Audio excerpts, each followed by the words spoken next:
নমস্কার, নিউজ 18 ডিজিটালে আপনাদের স্বাগত। নিউজ 18 বাংলার ফেসবুক পেজ লাইভ এই মুহূর্তে আপনারা দেখছেন এবং নিউজ 18 ডিজিটালে এইমাত্র খবর হচ্ছে এখন আবহাওয়া আপডেট। আবহাওয়া কি বলছে আবহাওয়া দপ্তর? কলকাতায় বৃষ্টি হতে পারে, এই পূর্বাভাস তো আগেও ছিল, কিন্তু ঠিক কখন বৃষ্টি হতে পারে কলকাতায় ইতিমধ্যেই পূর্বাভাস মতো দার্জিলিং, সিকিমে প্রথম আজ বেলা থেকেই তুষারপাতের শুরু হয় এবং প্রায় ছাঙ্গু লেক সহ বিভিন্ন জায়গায় সিকিমের উপরিভাগে সেখানে সাদা, কার্যত বরফে সাদা হয়ে গেছে। আর তার প্রভাব পড়বে যে দার্জিলিংয়ের উঁচু পার্বত্য এলাকায়, এটা আগেই পূর্বাভাস দিয়েছিল আলিপুর আবহাওয়া দপ্তর। ঠিক সেই মতোই আজ বিকেলের ঠিক সন্ধ্যের আগে দার্জিলিংয়েও তুষারপাত শুরু হয়েছে, শিলাবৃষ্টি, এবং তারপর শিলাবৃষ্টি থেমে গেলেই তুষারপাতের প্রভাব, তুষারপাত একেবারে সান্দাকফু সহ টুমলিং পর্যন্ত এই তুষারপাত হয়েছে। আরও বিভিন্ন জায়গায় হয়েছে, খবর আসবে। আমাদের প্রতিনিধি পার্থপ্রতিম যেমন জানাচ্ছিলেন যে বিভিন্ন জায়গায় দার্জিলিংয়ের উঁচু এলাকায় সেখানে এই তুষারপাত শুরু হয়েছে। তবে যেমন দার্জিলিংয়ের তুষারপাত সম্পর্কে আপনাদের আগ্রহ আছে, তেমনি কলকাতায়, রাজ্যের রাজধানী, সেখানে বৃষ্টির পূর্বাভাস। শীতকালে বৃষ্টি, মাঘ মাসের শুরুতেই বৃষ্টি। একদিকে এই মাঘ মাসের শুরুতেই বৃষ্টি, সেখানে শীতকালীন ফসলের ক্ষতি হওয়ার একটা আশঙ্কা যেমন রয়েছে, তেমনি শহর কলকাতা বা তিলোত্তমা কলকাতাতে বৃষ্টি ঠিক কখন হবে সেটা জানতেও কম আগ্রহ নেই আপনাদের, এবং সেই মতোই আপনাদের জানিয়ে দিচ্ছি যে আগামীকাল বেলার দিকে, অর্থাৎ কাল সকাল থেকে যে বৃষ্টি শুরু হবে এমনটা নয়। আগামীকাল এবং আগামী পরশু, এই দুদিন, বুধ এবং বৃহস্পতি, দুদিন বৃষ্টির সম্ভাবনা রয়েছে, বৃষ্টির পূর্বাভাস রয়েছে। হালকা থেকে মাঝারি বৃষ্টির পূর্বাভাস রয়েছে, এমনটাই আলিপুর আবহাওয়া দপ্তর বেশ কয়েকদিন ধরে পূর্বাভাস দিচ্ছিল। এবং সেখানে যে জেলাগুলোর নাম ছিল, যে জেলাগুলোতে বৃষ্টি অবশ্যই হবে, এবং সেই জেলাগুলোর নামের মধ্যে কলকাতা অবশ্যই ছিল। কলকাতা উপকূলের জেলাগুলোতে একটু বেশি বৃষ্টি হবে, যেহেতু সাগর থেকে পূবালি হাওয়াতে প্রচুর জলীয় বাষ্প আসছে এবং ঝাড়খণ্ডের কাছে একটি ঘূর্ণাবর্ত তৈরি হচ্ছে পশ্চিমী ঝঞ্ঝার প্রভাবে। আর তার যে শীতল হাওয়া, আর অন্যদিকে সাগর থেকে আসা পূবালি হাওয়ায় যে গরম, পূবালি বাতাসে যে গরম হাওয়া আসছে, এই গরম এবং শীতল হাওয়ার সংস্পর্শেই বৃষ্টির সম্ভাবনা। আগামীকাল থেকে মেঘলা আকাশের সম্ভাবনা। আগামীকাল রাজ্যের বেশিরভাগ জেলাতেই মেঘলা আকাশ থাকবে, কোথাও কোথাও বড়জোর আংশিক মেঘলা আকাশ।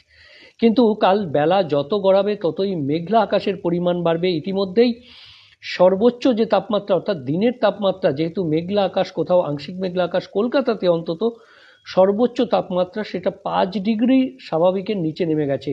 20 ডিগ্রির ঘরে সর্বোচ্চ তাপমাত্রা, অর্থাৎ সর্বোচ্চ তাপমাত্রা এক লাফে অনেকটাই নেমে গেছে, এবং স্বাভাবিক এই সময় যে তাপমাত্রা থাকার কথা তার থেকে প্রায় 5 ডিগ্রি সেলসিয়াস নিচে চলছে। আর সেই কারণেই যে একটা কোল্ড ডে টাইপ পরিস্থিতি তৈরি হবে, হয়তো আগামীকাল বা পরশুর মধ্যে একটা দিন এরকম হতে পারে। বেশ কিছু জেলাতে, কলকাতাতেই হবে এমনটা নয়, আবার কলকাতাতেও হতে পারে। কিন্তু এই যে পরিস্থিতি, অর্থাৎ আগামীকাল সকালে কুয়াশা যেমন থাকবে, তারপর মেঘলা আকাশ, কোথাও বা আংশিক মেঘলা আকাশ, আর তার সঙ্গে দিনের তাপমাত্রা অনেকটা নেমে যাওয়া, সঙ্গে আবার বৃষ্টি, এই সব মিলিয়ে একটা কোল্ড ডে পরিস্থিতির একটা পরিবেশ তৈরি হতে পারে, সেই সম্ভাবনা কিন্তু থাকছে, এমনটাই আবহাওয়াবিদদের মত।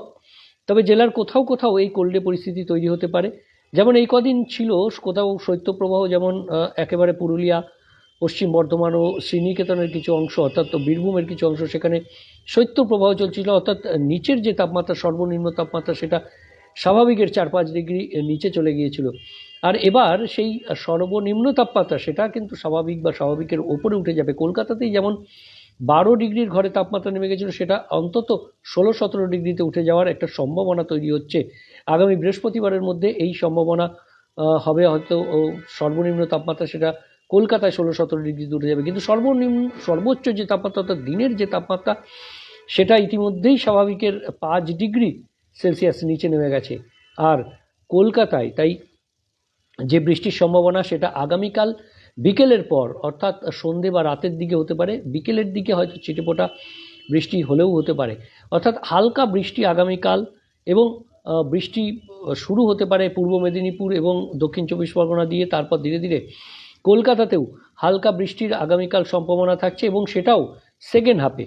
তবে বৃহস্পতিবার কিন্তু মাঝারি মাপের বৃষ্টির সম্ভাবনা রয়েছে। অর্থাৎ কলকাতাতে বৃষ্টির যে পরিমাণ হবে সেটা আবহাওয়াবিদরা যা বলছেন যে 10 থেকে 30 মিলিমিটারের মধ্যে সেই বৃষ্টি, অর্থাৎ হালকা থেকে মাঝারি বৃষ্টির সম্ভাবনা।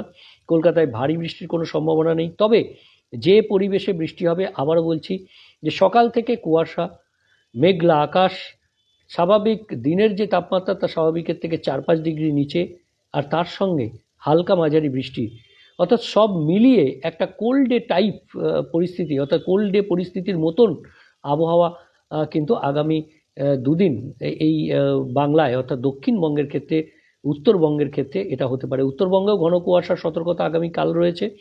তারপর থেকে কুয়াশা হয়তো কিছুটা কমবে, কিন্তু দার্জিলিংয়ে যে বৃষ্টি, দার্জিলিং কালিম্পংয়ে বৃষ্টি চলবে প্রায় শুক্র শনিবার পর্যন্ত। এই বৃষ্টি চলতে পারে এবং তার সঙ্গেই আগামী 48 ঘন্টার মধ্যে এই বৃষ্টি শুধু নয়, তুষারপাত এবং একই সঙ্গে শিলাবৃষ্টির সম্ভাবনা দার্জিলিং কালিম্পংয়ের পার্বত্য এলাকায়। তবে আরও একবার জানিয়ে দিই, কলকাতায় খুব বেশি বৃষ্টি নয়, 10 মিলিমিটার থেকে 30 মিলিমিটারের মধ্যে এই বৃষ্টি হতে পারে। পাশাপাশি আগামীকাল বেলার দিকে, অর্থাৎ সেকেন্ড হাফে আবহাওয়ার যে বৃষ্টির সম্ভাবনা সেটা বেশি হবে। বৃহস্পতিবার 60% বৃষ্টির সম্ভাবনা থাকছে কলকাতায়, আর আগামীকাল 40 থেকে 50% বৃষ্টির সম্ভাবনা থাকছে। অর্থাৎ আগামী পরশু দিন, অর্থাৎ বৃহস্পতিবার, এই বৃষ্টির সম্ভাবনা অনেকটাই বেশি কলকাতাতে, এবং হালকা থেকে মাঝারি বৃষ্টির সম্ভাবনা যেমন অন্যান্য জেলাতে রয়েছে, বিশেষ করে উপকূলের জেলা 2 চব্বিশ পরগনা, 2 মেদিনীপুর, পাশাপাশি হাওড়া, হুগলি, কলকাতা এবং নদিয়াতে বৃষ্টির সম্ভাবনা বেশি থাকছে। আবহাওয়ার আপডেট নিয়ে আবারও আসবো আপনাদের সামনে। তবে যাওয়ার আগে আরও একটা সতর্কবার্তা দিয়ে যে আলিপুর আবহাওয়া দপ্তর যেটা বলেছে, যাদের ইতিমধ্যেই শীতকালীন সবজি রয়েছে তারা হয়তো কিছুটা সময় পাচ্ছেন এখনও। আজ যতটুকু সময় পাওয়া যায় শীতকালীন সবজি ততটুকুই হারভেস্ট করে নিন, কারণ বৃষ্টি হবে এবং যে পরিবেশে বৃষ্টি হবে তাতে কিন্তু শীতকালীন সবজির অন্তত ক্ষতি হবে, এমনটাই চাষের ক্ষতি হওয়ার একটা আশঙ্কা। সেই আশঙ্কার কথা কিন্তু আলিপুর আবহাওয়া দপ্তর থেকে কৃষকদের জন্য বার্তা দেওয়া হয়েছে, সতর্ক বার্তা। দেখতে থাকুন নিউজ18 ডিজিটাল, সব খবর সঠিকভাবে সবার আগে। আবহাওয়ার আপডেট জানতে অবশ্যই চোখ রাখুন নিউজ18 ডিজিটালে। ধন্যবাদ।